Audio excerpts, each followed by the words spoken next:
Même en pleine Coupe du Monde des clubs, l'actualité des transferts continue de s'accélérer avec des informations importantes et plusieurs exclusivités. La grande bombe de ces dernières minutes concerne Sandro Tonali. Tottenham Hotspur est parvenu à un accord pour son transfert et c'est un « Here we go ». Beaucoup de personnes demandaient ces dernières semaines ce qui se passait avec Tonali, notamment depuis l'information révélée le 15 juin. Ce jour-là, Tottenham avait fait une entrée fracassante dans la course pour recruter le milieu italien. Contrairement aux nombreuses rumeurs évoquant un intérêt de Manchester City ou d'Arsenal, ou encore une préférence du joueur pour l'un de ces deux clubs, la réalité était tout autre. Dès le 15 juin, Sandro Tonali avait fait connaître sa décision à Tottenham, et tout particulièrement à Roberto De Zerbi, qui mérite une mention spéciale. Le joueur lui avait clairement déclaré « Je veux rejoindre Tottenham, je suis prêt à signer ». Malgré l'intérêt de plusieurs grands clubs, Tonali souhaitait travailler avec Roberto De Zerbi, convaincu par les qualités de l'entraîneur. Il croyait également au projet à long terme du club londonien. Certes, la saison précédente de Tottenham a été extrêmement compliquée, mais le milieu italien est persuadé que l'avenir peut être très prometteur. Un accord contractuel entre le joueur et Tottenham existait déjà depuis le 15 juin. Les négociations entre les deux clubs ont ensuite duré 2 semaines avant d'aboutir définitivement. Le transfert est désormais bouclé. Il s'agit d'un nouveau record pour Tottenham. 2 jours auparavant, Fabrizio Romano annonçait déjà un transfert record avec Matheus Fernandes. Cette fois, le montant est encore plus élevé. 92,5 millions de livres sterling, auxquels s'ajoutent 7,5 millions de bonus, soit un package total de 100 millions de livres sterling.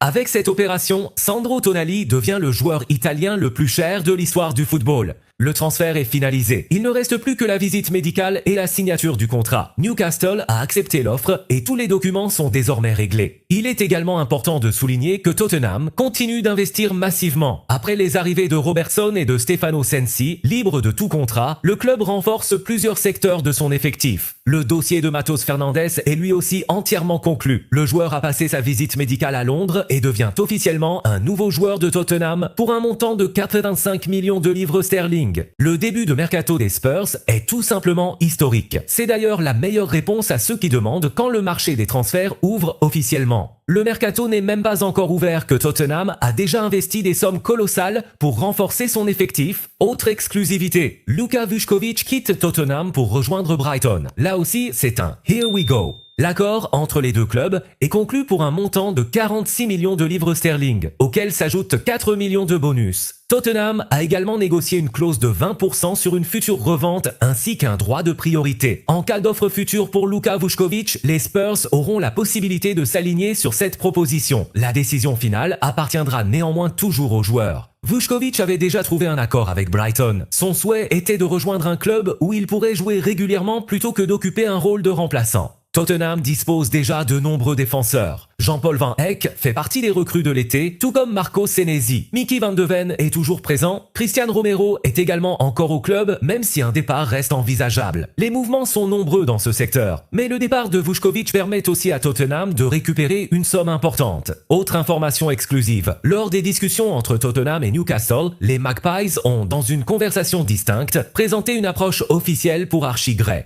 Tottenham a immédiatement refusé toute possibilité de transfert et a fait savoir que le joueur n'était pas à vendre. Parmi les informations marquantes de la journée figure également un changement d'entraîneur totalement inattendu. Au moment où cette information a été révélée, personne ne s'y attendait. Certains étaient même prêts à la démentir. Pourtant, la réalité est la suivante. La veille au soir, juste une minute avant l'expiration de la clause permettant de rompre son contrat, le propriétaire de Nottingham Forest, Evangelos Marinakis, a informé Vitor Pereira qu'il était licencié. L'aventure entre Vitor Pereira et Nottingham Forest est donc terminée. Le nouveau manager sera Oliver Glasner. Un accord a été trouvé pour un contrat de 3 ans. L'entraîneur autrichien quitte Crystal Palace pour prendre les commandes de Nottingham Forest. Il disposera également d'une influence importante sur le mercato, puisqu'il participera directement aux décisions concernant les futurs recrutements du club. C'était une condition de son arrivée. L'accord est totalement conclu et seule l'annonce officielle est désormais attendue. Concernant Julian Alvarez, un nouvel épisode important est intervenu. Pour la première fois depuis le début de l'été, le président du FC Barcelone, Joan Laporta, s'est exprimé publiquement sur le dossier.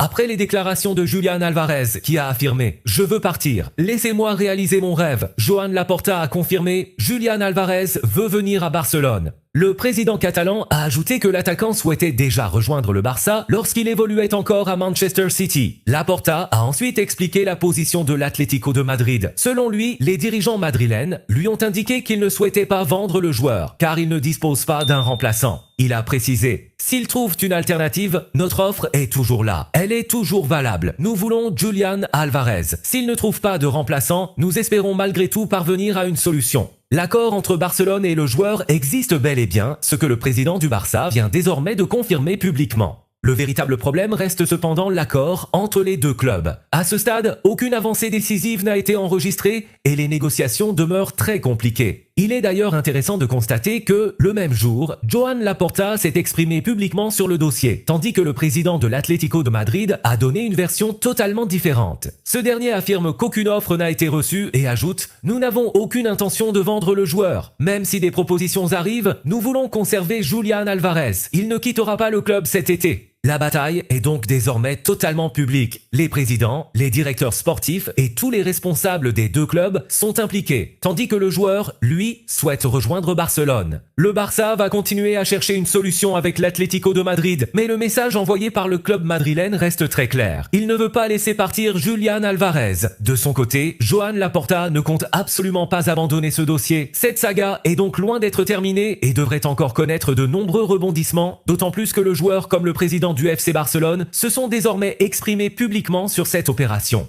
Merci à tous. Dites-moi ce que vous pensez de ces informations dans les commentaires. N'oubliez pas de liker la vidéo, d'activer les notifications et de vous abonner à la chaîne pour suivre toute l'actualité du mercato.